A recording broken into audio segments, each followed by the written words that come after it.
We were hoping to get going this week and get down to the Canaries ready for our crossing. Yeah, I don't know how long this is going to take now. It's one of those things about boats, it's such a pain. Just when you thought you had everything done, something like this comes up, and yeah, it's all part of the deal, I suppose. We have to tell Judy now though, not looking forward to that.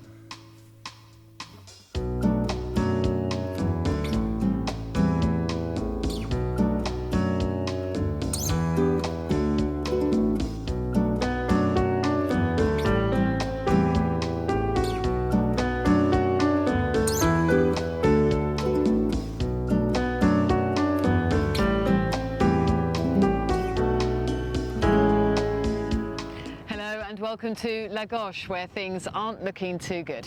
I thought you took the news very well, Di. No, I didn't. Yeah, look, things are moving slowly. We still don't know exactly what the problem is. We're waiting on the crane. Problems with the fridge and freezer as well, as you'll see in this episode. So things, yeah, that's part of boating. Sometimes it doesn't go well. Yeah, I hope you like the film. Coming up, our boat is broken and the mast needs to come off. Meeting the men crossing the Atlantic in very small homemade boats. And revitalising our tired, chalky gel coat, a miracle cure.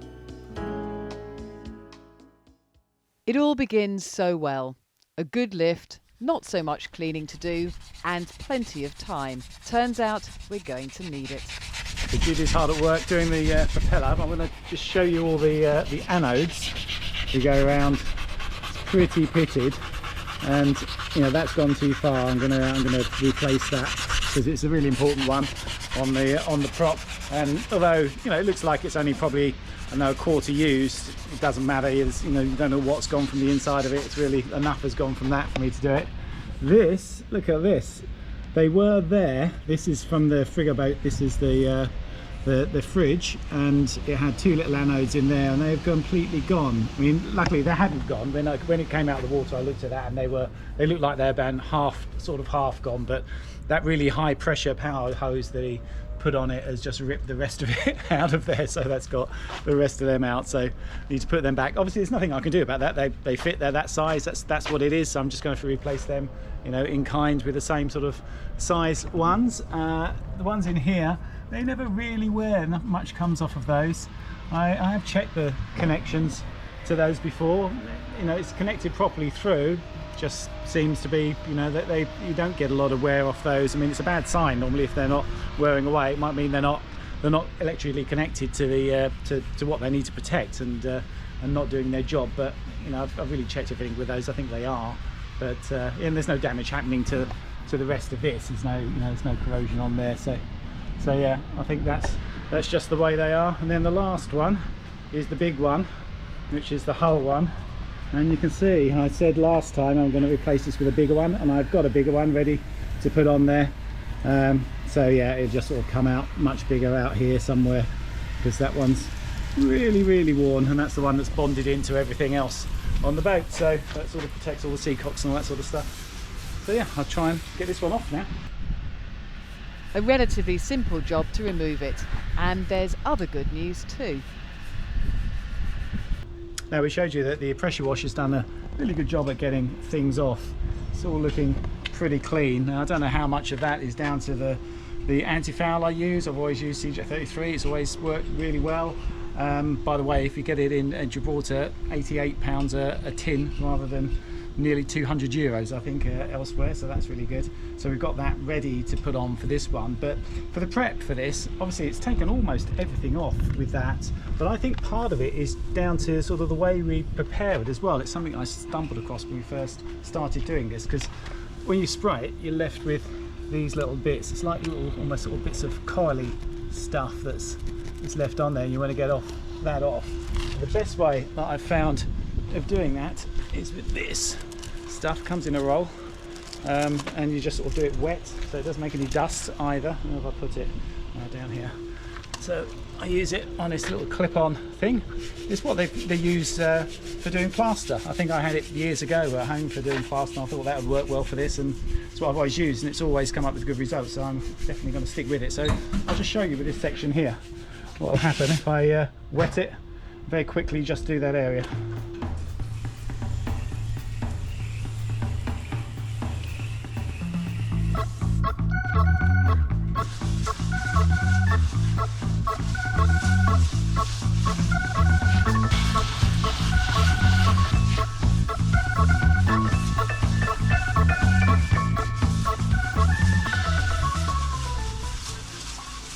that's it, really quick, 30 seconds work, and it's really smooth. Just wash it off.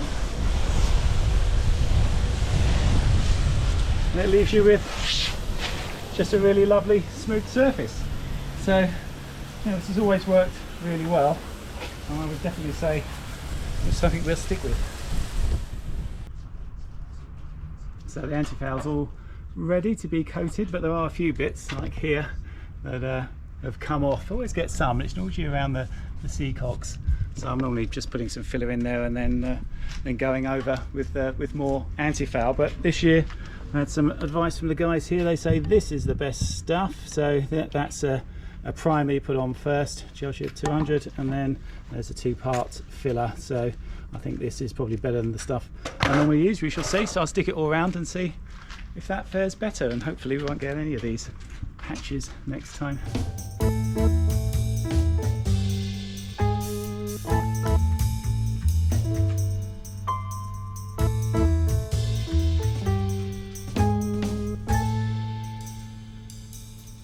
The first painting job is the bootstrap. We always go for the red.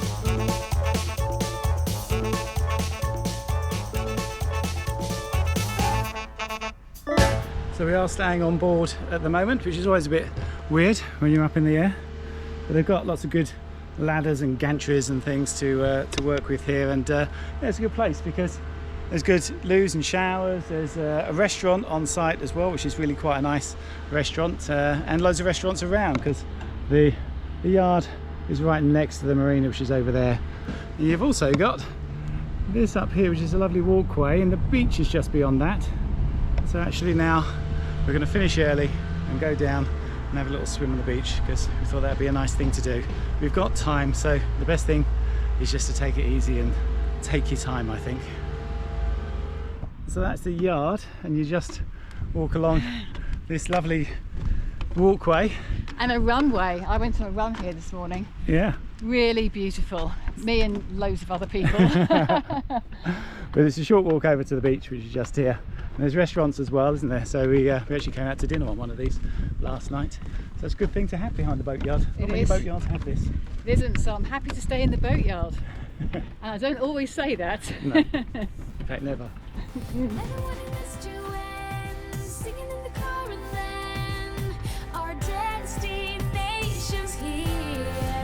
There's a lot of sand in the Algarve. It's bloody huge, this beach, isn't it? It is massive. There's a few rollers coming in. Need a surfboard.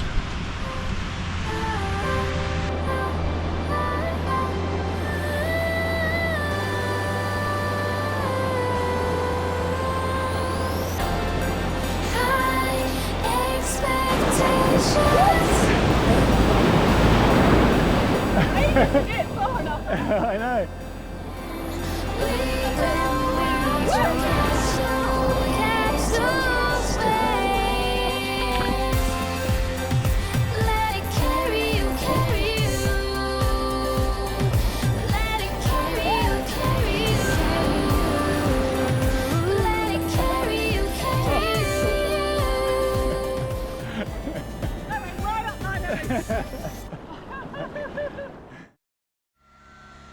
Back to work, and it's time to tackle the top sides. The Fair Isle signage is coming off, and we are being introduced to a new way to keep our gel coat glistening. Our dark green colour shows the chalky white blooming more each year. Now finally it looks like we have a solution. Okay. So this is a special abrasive disc, is it? 3Ms? Yes. Yeah. It's a way of getting rid of that top dead layer of chalky gel coat using a random orbital sander and these special discs. Oh wow, it looks very different. Once that is done, you get the shine back using a cutting paste and a polish. A couple of passes and there you go. What a difference. Yeah. From that to that. Yeah. It took me a couple of weeks of hard labour to do the whole boat, but I did refine the process a bit, and we will go through it in a technical video coming soon. Okay, there's been a bit of a pause for the Annapolis Boat Show, which was lovely. There's a whole episode on that, but I am now back on the boat. Judy's still in the UK. I thought I'd get back here and just finish off a couple of those jobs, or loads of those jobs that never get done. There's a whole list of them. But they're the jobs that never get done for a reason, because this is a boat and things never go to plan. I've got a major problem, and it's this. Difficult to notice if you're not familiar with it, but this gap here should not be here. This has actually sunk slightly. It sits on this very thick piece of metal, this sort of U-shaped thing. I'm looking at the worlds here. They're all good. If this is bent, I mean, it'd be impossible for this to bend and bend these down without breaking the worlds here. So I'm guessing that it's settled on whatever it's on underneath. It's very difficult to see. It's sort of screwed through here. It doesn't come to the end. There's some odd stuff going on here, but it doesn't actually join to that bit of wood there. It's sitting on this bit of metal. So I'm going to have to get rid of the table here.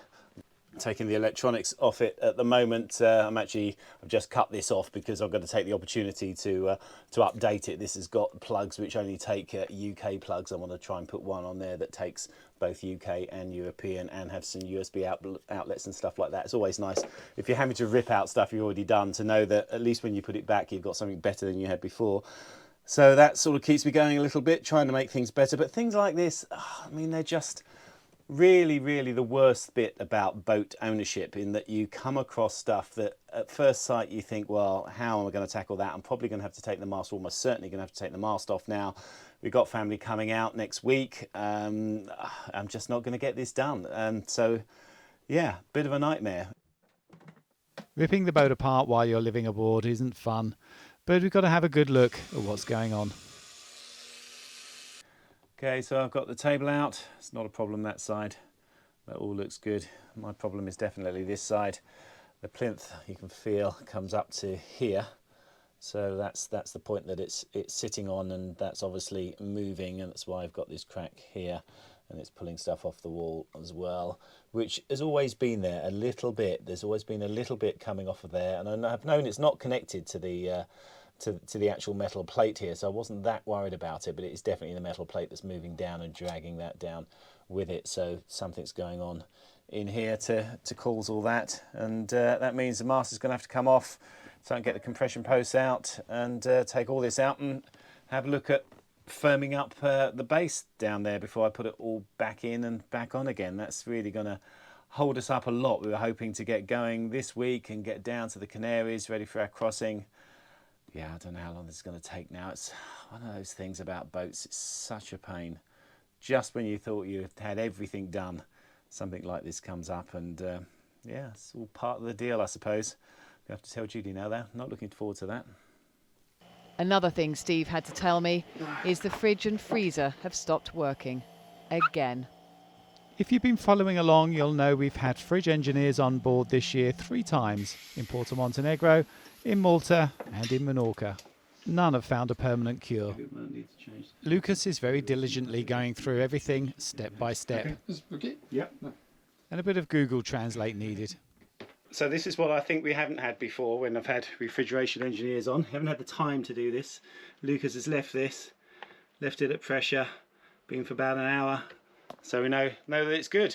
It's the way to do it. Lucas doesn't speak any English, but we're doing it all by Google Translate, which is very good. Well, I don't speak Portuguese either, so. Okay. But we're getting there. The fridge, though, is dropping slightly. Well, as you can see, just off the mark of the 10. But this is a little bit lower than that now. Very tiny. Left overnight at a higher pressure, the drop is more obvious. So that's how we left it last night, and today you can see it's definitely gone down.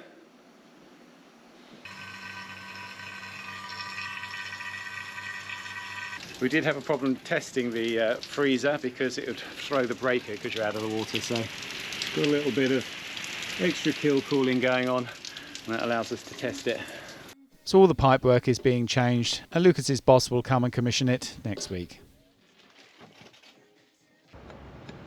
We're going to have a little look at the Max prop. If you saw the Annapolis episode, you know I had a good chat with the guys at PYI about Max prop and how to check for whether it needs a bit of a service or not. And basically what you're looking for is how much movement it is once you brought it round into drive.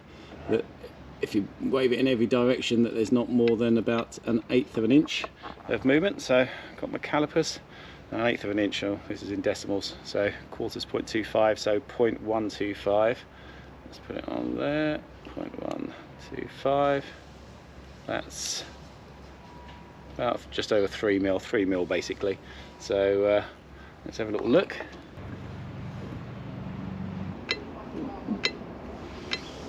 Looks like that's about on the limit, but it's going to have to wait until we cross the Atlantic, and then we'll go and have a chat to PYI about giving it a service. Just wanted to show you one more thing about the prop. Got it all nicely painted and greased now. It's got the 2 coats of Velox on it, and took quite a bit of the old special 130 AA grease.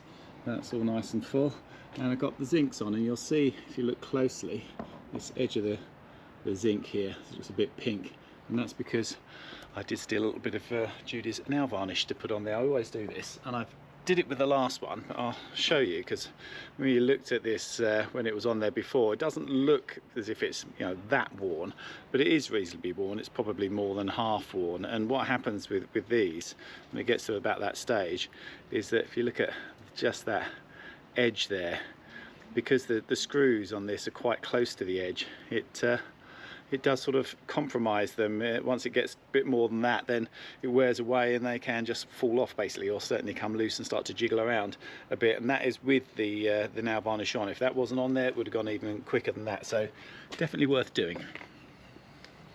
And then, as planned, the family arrive for a quick trip to the beach, where we find another boat that could do with some TLC. This one broke from whatever mooring it was on in the recent storm. The harbour master is waiting for the owner to return. Yeah, they wouldn't have got much drive off that prop if they were trying to get away.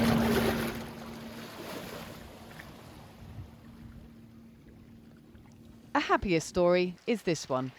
A couple who bought a steel boat have just begun living aboard, and they love it. Yeah, this boat was the first boat I saw.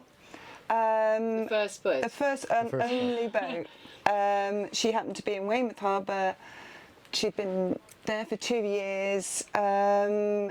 We had an inkling somebody else was interested, so we thought, oh, okay, we'll buy her. Yeah, and so we bought her. That was 5.5 years ago. It was. Yeah.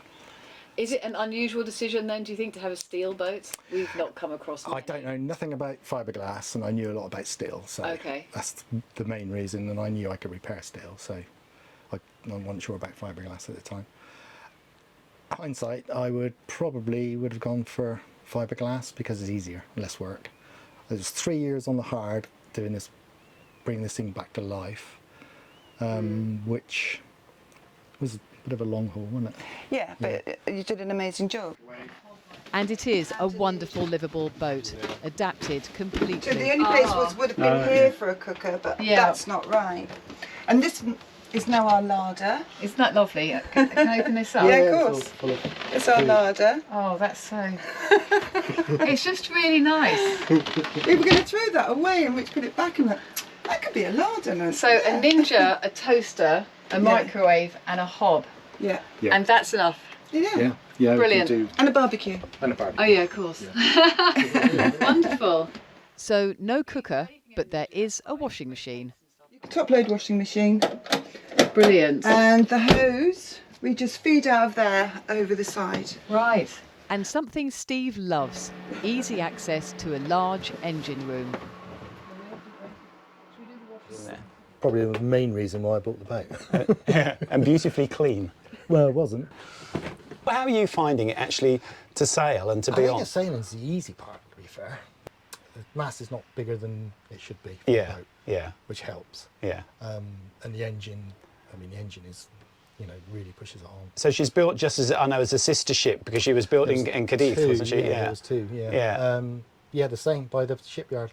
Yeah, basically they were built by the Spanish Navy. Yeah. One for the captain and one for the builder. Yeah. Now, the other thing about this boat, as well as being a steel boat, is she's quite big.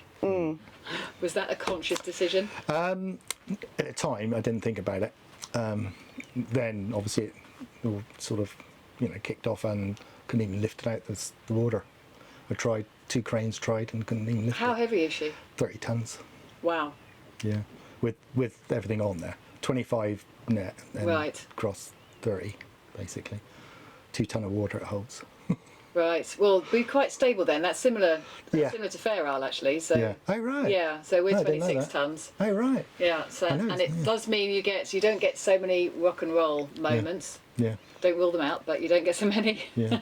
I think that's the trade-off, isn't it? It's the confidence in the boat, and we are very confident. She loves it. I have absolute confidence that she can cope in the conditions. Yeah. It's us, or me, that can't. But I absolutely trust the boat, and I think that is really important. And from big boats to very little boats. While we've been in the Sopramar boatyard, we've been joined by the owners of 2 Class 580s who are preparing to cross the Atlantic. These are wooden boats built by the owners themselves. Yes, this race is a real thing. They set off from Lagos to Lanzarote in November. This is the qualifier for the transatlantic race, finishing in Antigua. Any boat that completes this transat will then qualify for the start in February 2025 of the MGR, a race around the world. But I have to ask you, Michael, why? Why would you want to do this race in such a small boat? Well, any boat really, but a small one especially. When Dawn first came out with the idea and the 580 class, I really liked what was written. Build a boat, go sailing. And we probably have guys who can build better than they can sail, and we have guys who can sail better than they can build. Realistically, there's a price cap on this boat. You can't have vacuum bag. You can't have Kevlar, carbon fiber, foam core. It's a glass and plywood boat that you have to build yourself. I've been in the marine industry my whole life. I've done epoxy, I've done fiberglass, I've tacked stainless together. I've never had to cast my own lead keel.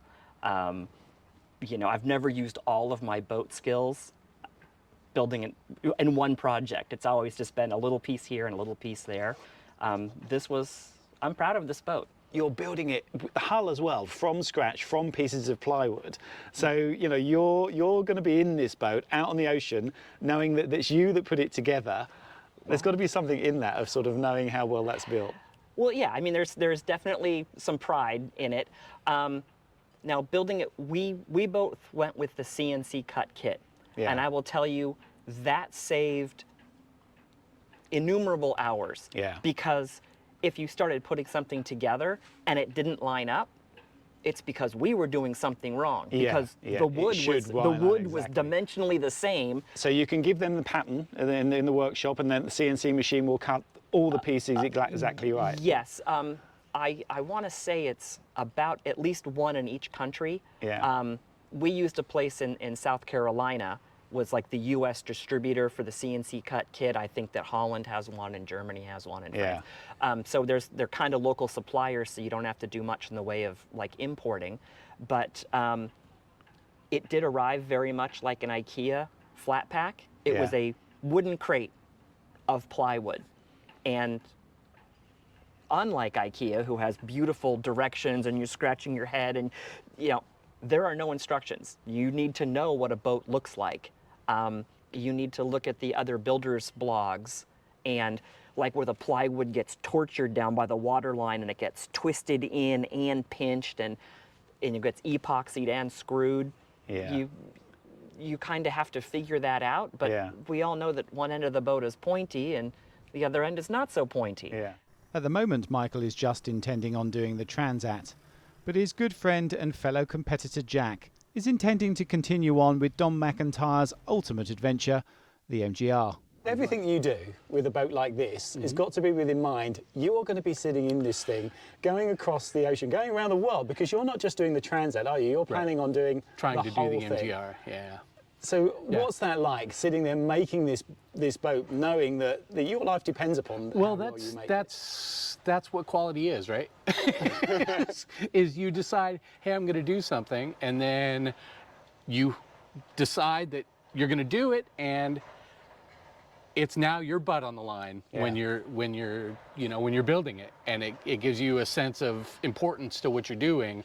It's not you're building for someone else to see them go do something crazy. Yeah. You're building something for yourself to go do something crazy. Yeah. So, And also, I mean, how much of a racer are you? Because I've been racing on and off my whole life, but never been a pro or anything. But what I'm thinking of, though, is that there must be that sort of dichotomy when you're making a boat like this, thinking you want to strengthen it up, but strengthening it up quite often adds weight. Absolutely. And you think, well, Absolutely. you sort of, if you're a real racer, thinking, do I cut a corner here to make this lighter and faster? Not often.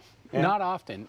These boats they're designed to be heavy and strong, and the MGR is something he's calling adventure sailing rather than adventure racing. Okay. So it's not, he's not designing it as a straight up race. Yeah. But as you guys know, when there's two boats on the water, there's a sailboat race. Yeah. Yes, and good luck to all 5 of them. They set off in a week or so. Yeah, really inspirational what they're doing. And next year is when the MGR happens, the actual round the world thing, which I don't know how many are going to be brave enough to do that one or mad enough to do that one. It sounds like a nice trip if you've got the time and you want to do that, because you can't stop on the way. It's not like around the world I think non-stop. stopping's really important. I like that idea. It's just the small plywood boats. Not sure. But yeah, it'd be great to catch up with them along the way somewhere. We might do that and find out actually how they get on in those boats in some rough conditions. Yeah. Meanwhile, back to our woes, and we are still waiting on, everything. Yeah, look, it takes time. We've thrown a lot at them. The yard, they're very good in this yard. A lot of people here, but they're now sort of rushing around to try and fit us in. Weather doesn't play a part. It plays a part at the moment, trying to stop us, because sometimes we get wind and we get rain. We got some holiday tomorrow, so all these things, it's just sort of slowing us up. But hopefully, sometime next week we will be on our way. Probably at the same time as the We're not going to be getting on our way next week, Steve. Well, okay, week after. Yeah, the job will be done next week. It will be the week after. Yeah. Meanwhile, we're getting lots of other bits and pieces. I don't know if you can see in the background. That's the Starlink that's there. So we'll have a whole thing on how that's working. It's working really well at the moment. Hope it works well out at sea. That's a bit of an experiment. Other bits and pieces, lots of things that we're putting on the boat as well while we're here. So try and make the most of it and get as many jobs done as possible. Really pleased with the top sides. They're looking great. Oh, absolutely, yeah. No, that was a success. I mean, there have been successes. I must try and think of the successes and not dwell on the things that aren't working. Come on, be optimistic. Yeah. The boats at the moment, when you're in the yard, the boat looks a mess because you've got stuff everywhere and it gets depressing, and living on the boat is not the best either. So yeah, once we get out and get going, the spirits will lift and we will have a lovely time, I'm sure. We will. We just need some water underneath our keel. Yes. That's what we look forward to. So thank you very much to our patrons. I hope you've all got something out of this episode, even if it is that it isn't always plain sailing. Thank you to our subscribers, and thank you for watching. Thanks for watching.